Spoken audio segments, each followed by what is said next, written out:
El cuerpo robado, escrito por Herbert George Wells. Mr. Beazle era el socio más antiguo de la empresa Beazle, Hart y Brown de St. Paul's Churchyard, y durante muchos años fue conocido entre los que se interesan por las investigaciones psíquicas como investigador abierto y concienzudo. No estaba casado y en lugar de vivir a las afueras como estaba de moda entre la gente de su clase, ocupaba unas habitaciones en el Albany, cerca de Piccadilly.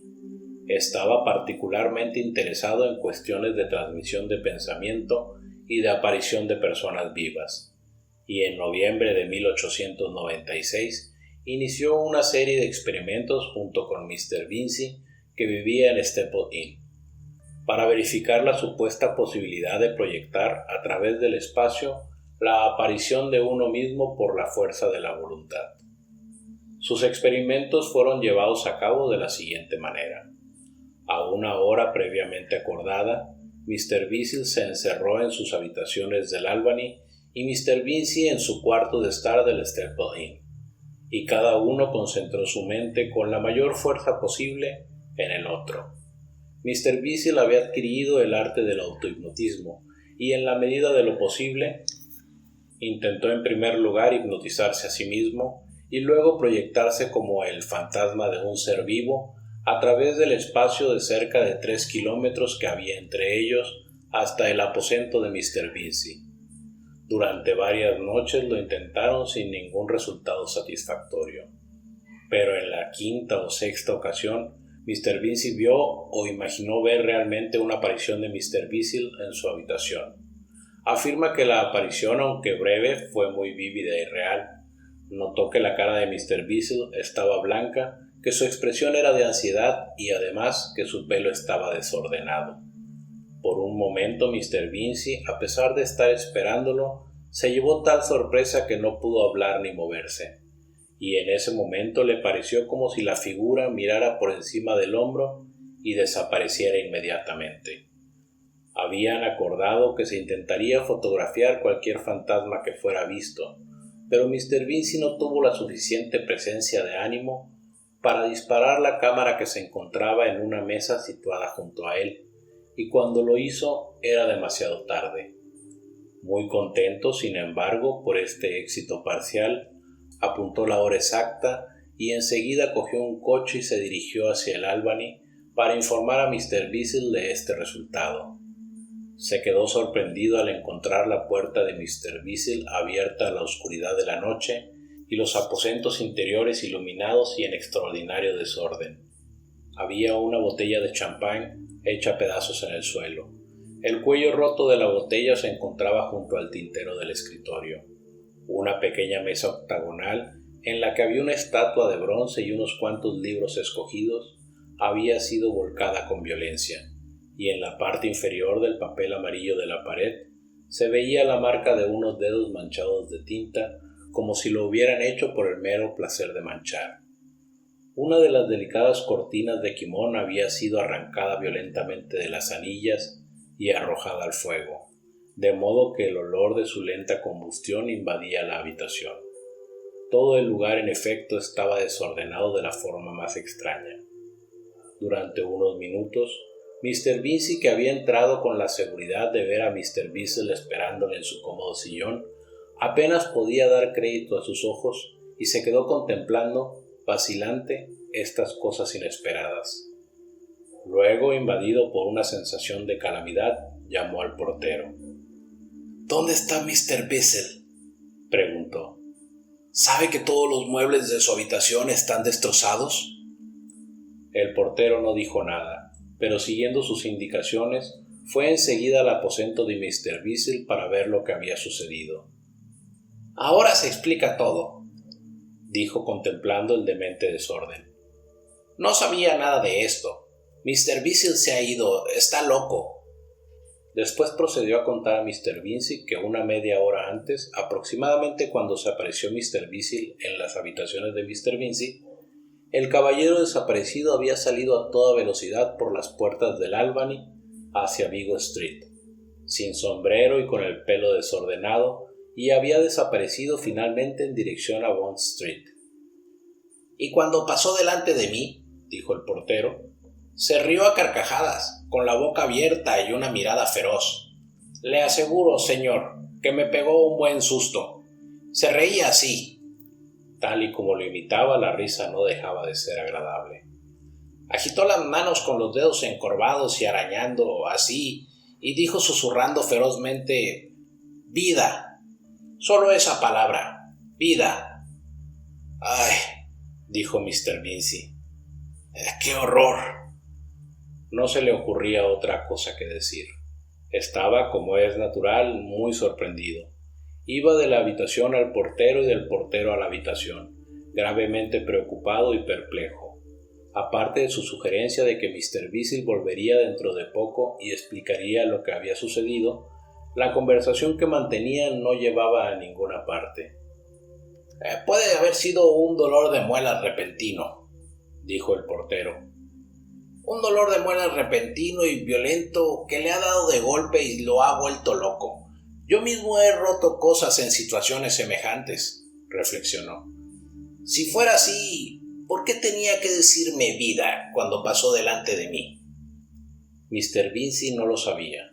Mr. Vincey no volvía y finalmente Mr. Vincey, después de haber echado otra ojeada inútil y haber escrito una nota donde preguntaba por lo ocurrido y que dejó en un lugar visible del escritorio, volvió en un estado de ánimo sumamente perplejo a sus habitaciones de Stepford Inn.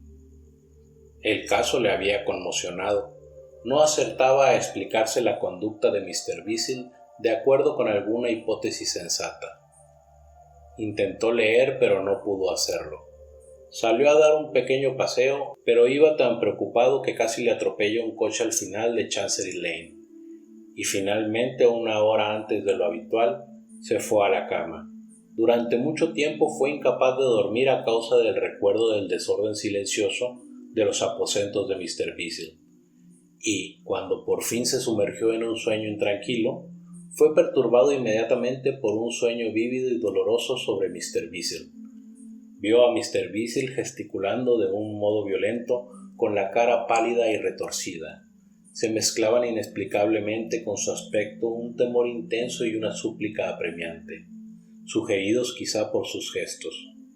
Incluso cree que oyó la voz de su compañero de experimento que le llamaba angustiosamente, aunque entonces consideró que esto era una ilusión. La vívida impresión permaneció.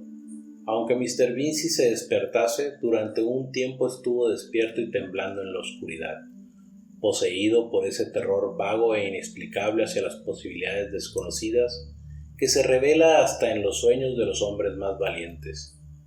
Pero se animó, se dio la vuelta y se durmió de nuevo, solo para que el sueño volviese con vividez más intensa. Se despertó tan convencido de que Mr. Vincey se hallaba en un peligro agobiante y de que necesitaba ayuda, que no pudo dormir más. Estaba persuadido de que su amigo se había arrojado a alguna horrenda calamidad. Durante un tiempo estuvo razonando vanamente contra esta creencia, pero al final cedió ante ella. Se levantó desobedeciendo toda norma de prudencia, encendió la lámpara de gas, se vistió y se lanzó a través de las calles desiertas salvo por la presencia de un policía silencioso y las carretas de los periódicos, hacia Vigo Street para preguntar si Mr. Vincey había vuelto. Pero no llegó allí. Cuando bajaba por Long Acre, un impulso inexplicable lo desvió hacia Covent Garden, que empezaba a despertar a sus actividades nocturnas. Vio el mercado delante de él, una extraña impresión de luces amarillas incandescentes y negras figuras atareadas. Percibió un grito y vio una figura que daba la vuelta a la esquina del hotel y corría velozmente hacia él. Supo enseguida que se trataba de Mr. Vincey, pero estaba transfigurado. Iba sin sombrero y despeinado, con el cuello de la camisa desabrochado. Tenía la boca retorcida y llevaba, cogido cerca de la contera, un bastón con puño de hueso. Corría a gran velocidad, dando ágiles zancadas. El encuentro fue cosa de un instante. «¡Vincey! ¡Vincey!», gritó Vincey. El hombre que iba corriendo no dio muestras de reconocer a Mr. Vincey ni su propio nombre. En cambio, le produjo una herida con el bastón al golpearle salvajemente en la cara muy cerca del ojo. Mr. Vincey, aturdido y pasmado, se tambaleó hacia atrás, perdió el equilibrio y cayó pesadamente sobre la acera. Le pareció que Mr. Vincey saltó por encima de él cuando cayó al suelo. Cuando volvió a mirar, Mr. Vincey ya había desaparecido y un policía y unos cuantos mozos de cuerda y vendedores corrían precipitadamente hacia Long Acre en impetuosa persecución. Con la ayuda de varios transeúntes, toda la calle se llenó de gente que corría, Mr. Vincey intentó levantarse. Enseguida se convirtió en el centro de una muchedumbre ávida por ver su herida. Una multitud de voces compitió por tranquilizarle diciéndole que estaba a salvo y luego por contarle la conducta de loco como consideraban a Mr. Vincey. Había aparecido de repente en medio del mercado gritando «¡Vida! ¡Vida!», golpeando a diestro y siniestro con el bastón manchado de sangre, saltando y riendo a carcajadas cada vez que acertaba un golpe. Un muchacho y dos mujeres tenían la cabeza abierta. Había destrozado la muñeca de un hombre y había golpeado a un niño dejándole sin conocimiento. Durante un tiempo mantuvo alejados a todos de él. Tan furioso y decidido era su comportamiento. Hizo una incursión en un puesto de café, lanzó la lámpara por la ventana de la oficina de correos y huyó riéndose después de dejar sin sentido al primero de los dos policías que habían tenido el valor de atacarle. Naturalmente, el primer impulso de Mr. Vincey fue unirse a la persecución de su amigo para evitar, en lo posible, que fuera presa de la violencia de la gente indignada. Pero se movía con lentitud. El golpe le había dejado semi-inconsciente y, cuando su impulso seguía siendo solo un propósito, oyó mezclado entre la multitud que Mr. Vincey había eludido a sus perseguidores. En un primer momento Mr. Vincey apenas podía dar crédito a esto, y el grave regreso al poco rato de los policías burlados acabaron por convencerle. Después de hacer algunas preguntas sin objeto, volvió a Staple Inn, introduciéndose un pañuelo en la nariz que ahora le dolía mucho. Estaba enojado, preocupado y perplejo. Le parecía indiscutible que Mr. Vincey tenía que haberse vuelto loco de repente en el transcurso del experimento de transmisión de pensamiento. Pero ¿por qué se aparecía en sus sueños a Mr. Vincey con la cara tan triste y pálida? Era un problema de solución inalcanzable. En vano se devanó los sesos buscando una explicación. Finalmente pensó que no solo Mr. Vincey debía estar loco, sino que también había enloquecido el orden de las cosas. Pero no se le ocurría nada que pudiera hacer. Se encerró prudentemente en su habitación, encendió la estufa, una estufa de gas con ladrillos de asbesto, y como temía nuevos sueños y se metía a la cama, se quedó lavándose la cara herida y después intentó inútilmente leer algún libro hasta el amanecer. Durante toda aquella vigilia tuvo la curiosa persuasión de que Mr. Vincey intentaba hablar con él, pero se negó a prestar atención a semejante creencia. Al amanecer, el cansancio físico le venció y al fin se acostó y durmió a pesar de los sueños. Se levantó tarde, angustiado y desasosegado, con la cara muy dolorida. Los periódicos de la mañana no traían noticia alguna de la aberración de Mr. Vincey.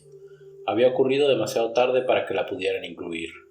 La perplejidad de Mr. Vincey, a quien la fiebre producida por sus contusiones añadía una nueva irritación, se hizo finalmente insoportable, y después de hacer una infructuosa visita al Albany, se dirigió a St. Paul's Churchyard para ver a Mr. Hart, socio de Mr. Vincey, y por lo que sabía Mr. Vincey, su mejor amigo. Se sorprendió al enterarse de que Mr. Hart, aunque no sabía nada del escándalo, había sido perturbado por una visión, la misma que Mr. Vincey había visto. Mr. Vincey, pálido y despeinado, pidiendo ayuda de todo corazón por medio de gestos. Este es el sentido que Mr. Hart creyó ver en esas señas. «Iba a Albany a verle justo cuando usted llegó», dijo Mr. Hart. «Estaba seguro de que algo malo le había pasado». Como resultado de esta consulta, los dos caballeros decidieron preguntar en Scotland Yard por su amigo desaparecido. «Seguro que le echan el guante», dijo Mr. Hart. «No podrá seguir mucho tiempo a este paso». Pero la policía no había echado el guante a Mr. Vincey. confirmaron los sucesos nocturnos a los que Mr. Vincey había asistido y aportaron nuevos datos, aunque algunos de ellos de carácter aún más grave que los que ya se conocían. Una serie de cristales rotos en la parte alta de Tottenham Court Road, una agresión a un policía en Hampstead Road, un asalto atroz a una mujer. Todos estos desmanes fueron cometidos entre las 12:30 y las 2 menos cuarto de la madrugada, y en este tiempo, en realidad desde el mismo momento en que Mr. Beazle salió corriendo de sus habitaciones a las 9:30 de la noche, la policía pudo seguir el rastro de la violencia, que iba en aumento en su fantástica carrera. Durante la última hora, esto es, desde antes de la 1 hasta las 2 menos cuarto, corrió enloquecido por las calles de Londres, escapando con asombrosa agilidad de cualquier intento de detenerle o capturarle. Pero a partir de las 2 menos cuarto había desaparecido. Hasta esa hora los testigos habían sido muy numerosos. Docenas de personas le habían visto, habían huido de él o le habían perseguido, y entonces todo terminó súbitamente. A las 2 menos cuarto le habían visto corriendo por Euston Road hacia Baker Street, agitando una lata de aceite de colza combustible y rociando el aceite en llamas por las ventanas de las casas por donde pasaba. Pero ninguno de los policías de Euston Road que habían más allá del Museo de Cera, ni ninguno de los que están en las bocacalles, le habían visto. Desapareció repentinamente. Nada se supo de lo que hizo después, a pesar de las intensas investigaciones que se realizaron. Esto constituyó una nueva sorpresa para Mr. Vincey. Había encontrado un gran consuelo en la convicción de Mr. Hart, seguro que no tardan en echarle el guante, y con esta certeza había sido capaz de suspender su perplejidad. Pero cualquier novedad parecía destinada a añadir nuevas dificultades a un montón que ya pesaba más de lo que él podía soportar. Comenzó a preguntar si su memoria no le había jugado una mala pasada, y si era posible que todo esto hubiera sucedido. Y por la tarde fue a ver otra vez a Mr. Hart para compartir el peso insoportable que abrumaba su mente. Encontró a Mr. Hart conversando con un detective muy conocido, pero como este caballero no logró nada en este caso, no tenemos por qué tratar con más extensión su modo de proceder. Durante todo el día y toda la noche se investigó activa e incesantemente sin lograr dar con el paradero de Mr. Beazle, y durante todo ese día Mr. Vincey tuvo en el fondo de su espíritu la convicción de que Mr. Beazle, con la cara cubierta de lágrimas por la angustia, le persiguió a través de sus sueños, y siempre que veía a Mr. Beazle en sus sueños, también veía otras cosas, confusas pero malignas, que le daban la impresión de perseguir a Mr. Beazle. Fue al día siguiente, el domingo, cuando Mr. Vincey recordó ciertas historias extraordinarias de la señora Bullock, la medium, que por aquella época llamaba la atención por primera vez en Londres. Decidió consultarla. Se alojaba en la casa del famoso investigador, el Dr. Wilson Pillet, y Mr. Vincey, aunque no conocía a este caballero, se dirigió a él sin dilación con el propósito de implorar su ayuda. Pero apenas había mencionado el nombre de Beazle cuando el Dr. Pillet le interrumpió. «Anoche, justo al final», dijo, «tuvimos una comunicación». Abandonó la habitación y volvió con una pizarra sobre la que habían ciertas palabras escritas con una letra poco firme, en efecto, pero que sin discusión era la de Mr. Beazle. «¿Cómo ha conseguido esto?», dijo Mr. Vincey. «¿Qué quiere decir?». «Lo recibimos anoche», dijo el Dr. Pillet. Con numerosas interrupciones por parte de Mr. Vincey, procedió a explicar cómo habían obtenido el escrito. Parece ser que la señora Bullock entra en trance. Sus ojos giran de un modo extraño bajo los párpados y su cuerpo se queda rígido. Entonces empieza a hablar muy rápido, normalmente con una voz diferente a la suya. Al mismo tiempo, una de sus manos o ambas empiezan a moverse, y si hay pizarras y lápices preparados, escriben a la vez e independientemente del torrente de palabras que brota de su boca. Muchos la consideran una medium todavía más extraordinaria que la célebre señora Piper. Era uno de esos mensajes el que escribió la mano derecha de la señora Bullock, el que tenía ahora Mr. Vincey delante. Consistía en 8 palabras escritas de un modo deslavazado. George Bissell, excavación prueba, Baker Street, socorro, inanición. Aunque parezca mentira, ni el Dr. Piaget ni los otros 2 investigadores que estaban presentes habían oído hablar de la desaparición de Mr. Bissell. Las noticias sobre ella solo salieron en los periódicos de la tarde del sábado, y habían puesto el mensaje aparte, junto a muchos otros de carácter vago y enigmático que la señora Bullock recibe con frecuencia. Cuando el Dr. Piaget oyó la narración de Mr. Vincey, concentró todas sus fuerzas en seguir el rastro que le permitiera encontrar a Mr. Bissell. Sería inútil descubrir aquí sus investigaciones y las de Mr. Vincey. Baste decir que la pista era auténtica y que Mr. Bissell fue descubierto en efecto gracias a ella. Lo encontraron en el fondo de un pozo solitario que habían excavado y abandonado cuando se iniciaron las obras del nuevo ferrocarril eléctrico, cerca de la estación de Baker Street. Tenía rotos un brazo, una pierna y 2 costillas. El pozo está protegido por una valla de cerca de 7 metros y, por increíble que parezca, Mr. Bissell, hombre gordo y de edad madura, tuvo que escalarla para caer en el pozo.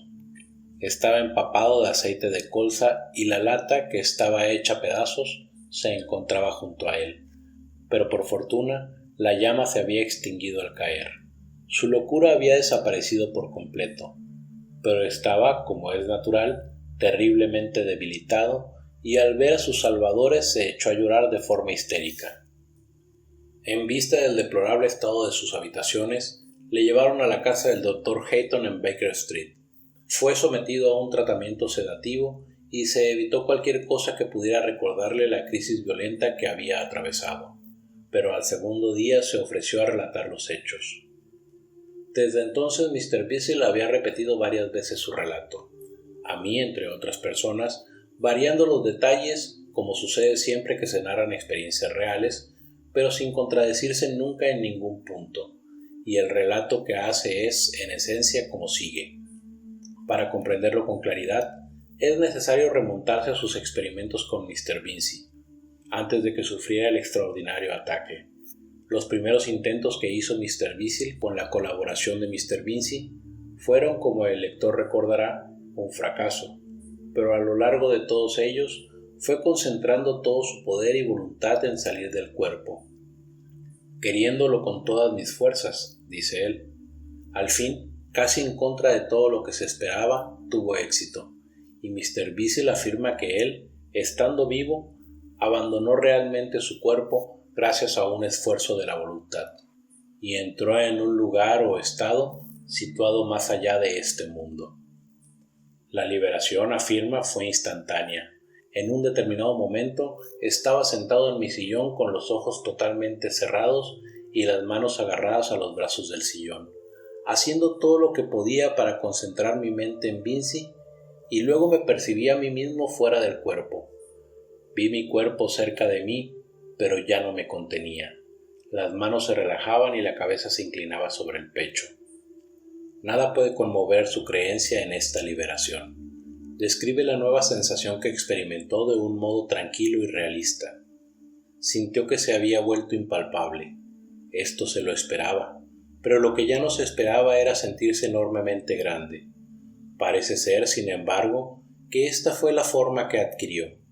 Era una gran nube, si puedo expresarlo así, anclada en mi cuerpo. Tuve la impresión al principio de haber descubierto un yo mayor, del cual el ser consciente de mi cerebro era solo una parte pequeña. Vi el Albany, Piccadilly, Regent Street y todas las habitaciones y lugares de las casas muy diminutos, brillantes y definidos, esparcidos debajo de mí como una ciudad vista desde un globo. De vez en cuando, vagas figuras como espirales de humo a la deriva hacían que la visión fuese un poco borrosa, pero al principio apenas les presté atención. La cosa que más me asombró y que aún sigue asombrándome fue que se veían muy nítidamente los interiores de las casas, así como las calles. Veía gente pequeña cenando y hablando en sus casas, hombres y mujeres cenando, jugando al billar y bebiendo en restaurantes y hoteles, y varios lugares de diversión repletos de gente. Era como observar los acontecimientos desde una colmena de cristal. Estas eran las palabras exactas de Mr. Beazle, tal como las apunté cuando me contó la historia. Durante un rato observó estas cosas sin acordarse de Mr. Vincey. Impulsado por la curiosidad, según dice, se inclinó y con el quimérico brazo informe que descubrió que poseía, intentó tocar a un hombre que paseaba por Vigo Street, pero no lo consiguió. Aunque parecía que su dedo atravesaba al hombre, algo le impidió hacerlo, pero es difícil saber lo que encontró. Comparaba el obstáculo con una lámina de cristal. Sentí lo mismo que un gatito puede sentir, dijo cuando va a acariciar su imagen por primera vez en un espejo. Cuando le oigo contar esta historia, Mr. Beazle vuelve una y otra vez a esta comparación de la lámina de cristal para explicar ese punto. No es, sin embargo, una comparación totalmente precisa porque, como el lector verá enseguida, había lagunas en esa resistencia generalmente impenetrable, medios de volver a atravesar la barrera del mundo material. Pero naturalmente existe una gran dificultad para expresar estas impresiones insólitas con el lenguaje de la experiencia cotidiana. Algo que le impresionó al instante y que le inquietó hasta el final de la experiencia fue el silencio de aquel lugar. Estaba en un mundo sin sonido. Al principio el estado mental de Mr. Beazle consistía en un asombro desprovisto de emoción. Su pensamiento estaba principalmente ocupado en averiguar en qué lugar podía hallarse. Estaba fuera de su cuerpo, fuera del cuerpo material en cualquier caso, pero eso no era todo. Cree, y yo por lo menos también lo creo, que estaba en un lugar situado completamente fuera del espacio, tal como lo entendemos. Gracias a un esfuerzo intenso de voluntad, había salido del cuerpo y se había introducido en un mundo situado más allá de éste. Un mundo nunca soñado que, sin embargo, se encuentra tan cerca y tan extrañamente situado con relación a éste, que todas las cosas de la tierra son claramente visibles, tanto por dentro como por fuera, desde ese otro mundo que nos rodea. Durante mucho tiempo así le pareció. Esta observación ocupó su mente, excluyendo cualquier otra cuestión, y luego se acordó de la cita que tenía con Mr. Vincey, de la cual esta asombrosa experiencia era, después de todo, solo un preludio. Dirigió su atención hacia la locomoción de este nuevo cuerpo en el que se encontraba. Durante un tiempo fue incapaz de separarse del lazo que le unía al cuerpo terrestre. Durante un tiempo este nuevo cuerpo extraño y nebuloso simplemente oscilaba, se contraía, se dilataba, se enrollaba y se retorcía por los esfuerzos que hacía para liberarse. Y luego, de pronto, el vínculo que le unía se rompió. Por un momento quedó oculto por lo que a él le parecían esferas giratorias de vapor oscuro, y luego, a través de un resquicio efímero, vio su cuerpo inerte que se derrumbaba con languidez. Su cabeza sin vida se desplomaba hacia un lado y se vio arrastrado como una inmensa nube por un extraño lugar de nubes misteriosas, a través de las cuales se vislumbraba la complejidad de Londres, que se extendía como una maqueta. Pero ahora se dio cuenta de que el vapor que fluctuaba alrededor de él era algo más que vapor, y el entusiasmo temerario de su primer ensayo se convirtió en temor, porque percibió, al principio borrosamente, pero después muy claramente y de una forma súbita, que estaba rodeado de caras, que cada rollo y espiral de lo que parecía una materia hecha de nubes era una cara. ¿Y qué caras? Caras de sombras transparentes, caras de temeridad gaseosa, caras como las que miran con furia de una forma insoportable y extraña al durmiente en las horas aciagas de sus sueños, ojos diabólicos y codiciosos llenos de codiciosa curiosidad, cosas con las cejas fruncidas y enredadas y labios que insinuaban sonrisas.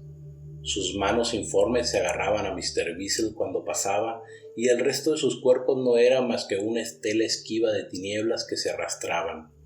Nunca dijeron una palabra, nunca salió un sonido de las bocas que daban la impresión de farfullar. Se estrujaban a su alrededor en el silencio de pesadilla, atravesando libremente la débil forma de su cuerpo, reuniéndose cada vez más numerosas a su alrededor. Y el informe Mr. Beazle, presa ahora de un súbito miedo, paseaba a través de la silenciosa y activa multitud de ojos y manos violentas. Tan inhumanas eran estas caras, tan malvados sus ojos saltones y sus gestos misteriosos y amenazadores, que no se le ocurrió a Mr. Beazle tratar de establecer ninguna relación con estas criaturas flotantes. Fantasmas imbéciles, hijos del vano deseo, seres nonatos y privados del don de la existencia, cuyas únicas expresiones y gestos manifestaban el deseo y el anhelo de vivir, que era su solitario vínculo con la existencia. Dice mucho en favor de su audacia que, en medio de toda la nube hormigueante de estos espíritus mudos del mal, pudiera todavía pensar en Mr. Vincey. Hizo un violento esfuerzo de voluntad y se vio, sin saber cómo, bajando hacia la Staple Inn, y vio a Mr. Vincey sentado en un sillón, atento y alerta junto al fuego, y reunida en torno a él, como siempre lo hacen en torno a todo lo que vive y respira, se hallaba otra multitud de estas vanas y calladas sombras, anhelando, deseando, buscando una grieta que los llevara a la vida. Durante un rato quiso llamar la atención de su amigo, pero no lo consiguió.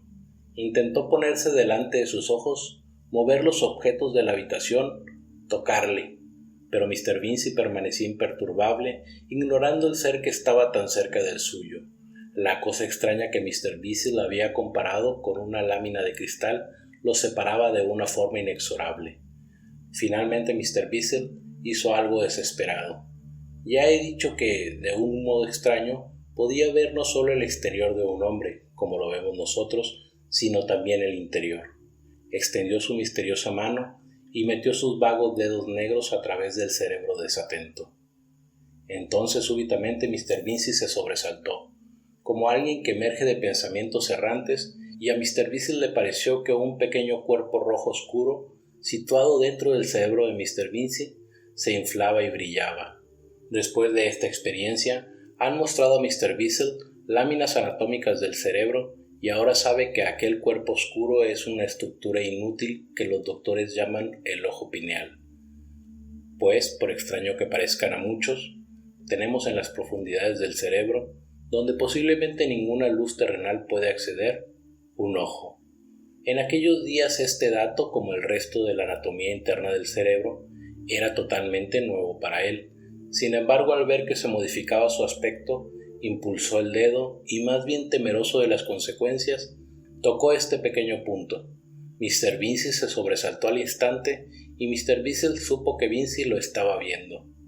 Y en ese mismo instante Mr. Beazle sintió que algo malo le había ocurrido a su cuerpo. De repente una gran ráfaga de viento dispersó ese mundo de sombras y lo arrebató. Tan fuerte era esta persuasión que no pensó más en Mr. Vincey, sino que se dio media vuelta enseguida y todas las innumerables caras retrocedieron con él como hojas arrastradas por un vendaval. Pero volvió demasiado tarde. En un instante vio que el cuerpo que había dejado inerte y desplomado, que yacía en realidad como el cuerpo de un hombre que se acaba de morir, se había levantado. Se había levantado en virtud de una fuerza y voluntad que no eran las suyas.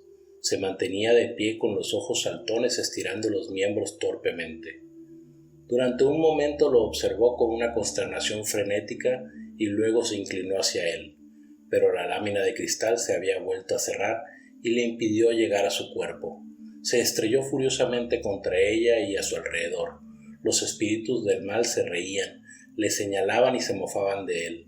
Se puso colérico y furioso. Mr. Beazle se comparaba a sí mismo con un pájaro que, sin advertirlo, entra revoloteando en una habitación y golpea los cristales que le niegan el camino a la libertad. Y he aquí que el pequeño cuerpo que una vez había sido suyo está saltando de alegría. Le vio gritar aunque no podía oír sus gritos, y observó que sus movimientos eran cada vez más violentos. Contempló cómo arrojaba sus queridos muebles, ebrio del loco placer de la existencia. También lo vio destrozar sus libros preferidos, romper botellas, beber descuidadamente de los trozos de vidrio, saltar y dar golpes a modo de aceptación apasionada de vivir. Mr. Beazle, después de todo, rodeado de toda esta multitud de fantasmas burlones, volvió rápidamente, en medio de una horrible confusión, a casa de Vincey para contarle el atropello del que había sido objeto.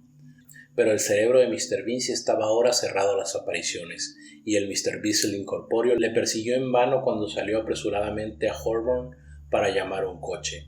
Frustrado y aterrorizado, Mr. Beazle volvió rápidamente a su casa para encontrarse con su cuerpo profanado, que iba gritando, presa de un enorme frenesí, por el arco de Burlington. Y ahora el lector atento empezará a comprender la interpretación de Mr. Beazle de la primera parte de esta extraña historia.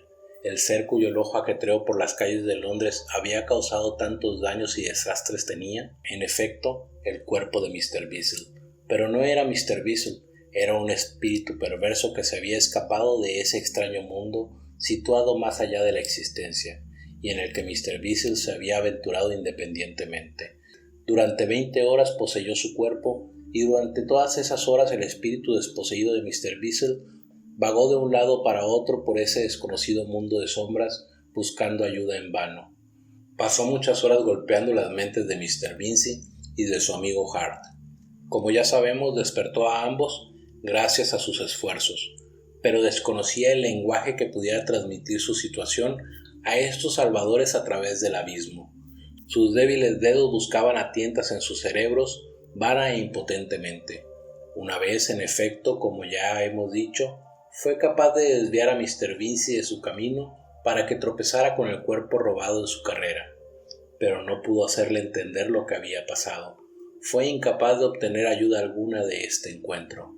A lo largo de estas horas, el espíritu de Mr. Beazle se sintió abrumado por la persuasión de que en poco tiempo su furioso inquilino acabaría con la vida de su cuerpo y de que él tendría que permanecer en aquel país de sombras para siempre. De modo que aquellas largas horas fueron una creciente agonía de terror, y mientras corría de un lado para otro agitándose inútilmente, incontables espíritus de ese mundo que lo rodeaba lo acosaban y lo desconcertaban, y una multitud envidiosa corría aplaudiendo detrás de su compañero afortunado mientras proseguía su gran carrera. Así debe ser, al parecer, la vida de estas cosas sin cuerpo de ese mundo que es la sombra del nuestro. Siempre están al acecho, codiciando un camino que los introduzca en el cuerpo mortal, para poder descender como furias, como apetitos violentos e insensatos, extraños impulsos que se regocijan en el cuerpo que han conquistado. Pues Mr. Beazle no era la única alma humana que había en ese lugar. Lo prueba el hecho de que primero encontró una y después varias sombras de hombres como él mismo al parecer, que habían perdido sus cuerpos tal vez como él había perdido el suyo, y erraban desesperadamente por ese mundo perdido que no es la vida ni la muerte. No podían hablar porque ese mundo es mudo. Supo, sin embargo, que eran hombres por sus tenues figuras humanas y por la tristeza de sus caras. Pero cómo habían entrado en ese mundo no lo podía decir, ni dónde podrían estar los cuerpos que habían perdido, si siguen anhelando la tierra o si habían caído en la muerte sin retorno. Que fueran los espíritus de los muertos no lo creemos ni él ni yo, pero el Dr. Wilson Pillet piensa que son las almas racionales de los hombres que se han extraviado en la locura aquí en la tierra. Al fin Mr. Beazle fue a dar un lugar donde estaba reunido un pequeño grupo de estas criaturas silenciosas e incorpóreas, y abriéndose paso entre ellas, vio abajo una habitación muy iluminada. 4 o 5 caballeros y una mujer corpulenta vestida de bombazzi negro y sentada en una silla de forma incómoda, con la cabeza echada para atrás.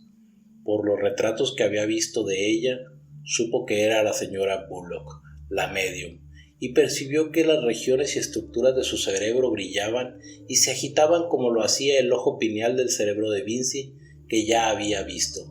La luz era desigual. A veces era una amplia iluminación y otras solo un débil punto crepuscular que se trasladaba lentamente por su cerebro. No dejaba de hablar ni de escribir con una mano, y Mr. Beazle vio que las sombras de hombres que se agolpaban a su alrededor y gran multitud de espíritus tenebrosos del país de las sombras se esforzaban y empujaban para tocar las regiones iluminadas de la medium. Cuando uno alcanzaba su cerebro u otro era expulsado, la voz y la escritura de la mano cambiaba, de modo que lo que decía era algo desordenado y confuso en mayor parte. Ya escribía un fragmento del mensaje de Alma, ya un fragmento de la otra. Ya farfullaban las fantasías descabelladas de los espíritus del vano deseo. Entonces Mr. Beazle comprendió que hablaba por el espíritu que la había tocado y empezó a luchar furiosamente por llegar hasta ella. pero estaba alejado del centro de la multitud y en ese momento no pudo alcanzarla. Finalmente, cada vez más angustiado, se fue a ver lo que le había sucedido a su cuerpo. Durante mucho tiempo fue de un lado para otro buscándolo en vano, con el temor de que estuviera sin vida, hasta que lo encontró en el fondo de un pozo de Baker Street, maldiciendo y retorciéndose de dolor. Tenía rotos una pierna, un brazo y 2 costillas a causa de la caída. Además, el malvado espíritu estaba colérico por haber poseído tan poco tiempo ese cuerpo, y a causa del dolor hacía movimientos bruscos y agitaba con violencia su cuerpo. Entonces Mr. Beazle volvió con redoblado celo a la habitación donde tenía lugar la sesión. En cuanto logró alcanzar la habitación, vio que uno de los hombres que estaban alrededor de la medium miraba el reloj, como si diera a entender que la sesión terminaría dentro de poco. Entonces muchas de las sombras que habían estado luchando se marcharon con gestos de desesperación. Pero la idea de que la sesión estuviera a punto de terminar solo hizo aumentar el celo de Mr. Beazle, y luchó tan tenazmente contra los otros que al poco tiempo alcanzó el cerebro de la mujer. Resultó que en ese preciso instante brillaba con mucha intensidad y en ese instante escribió el mensaje que el Dr. Wilson Pellet conservó. Y luego las otras sombras y la nube de espíritus malvados que le rodeaban lo empujaron y lo alejaron de ella, y durante todo el resto de la sesión ya no pudo volver a alcanzarla. Por lo tanto volvió a Baker Street y contempló durante largas horas el fondo del pozo donde el espíritu malvado yacía en el interior del cuerpo robado que había dañado, retorciéndose y maldiciendo, llorando y gimiendo y aprendiendo la lección del dolor. Y hacia el amanecer ocurrió lo que estaba esperando. El cerebro brilló con intensidad y el espíritu del mal salió, y Mr. Beazle entró en el cuerpo donde había temido que nunca más volvería a entrar. Cuando lo hizo, el silencio, el melancólico silencio, cesó, y oyó el tumulto del tráfico y las voces de la gente que llegaban desde arriba y ese extraño mundo que es la sombra del nuestro, las sombras oscuras y calladas de futil deseo y las sombras de los hombres perdidos, desapareció por completo. Allí yació por espacio de unas 3 horas antes de que lo encontraran, y a pesar del dolor y el tormento de sus heridas y del lugar húmedo y sombrío donde yacía, a pesar de las lágrimas que brotaban como consecuencia de su agotamiento físico, su corazón se llenó de alegría al ver que había vuelto de nuevo, a pesar de todo, al mundo benévolo de los hombres. Fin.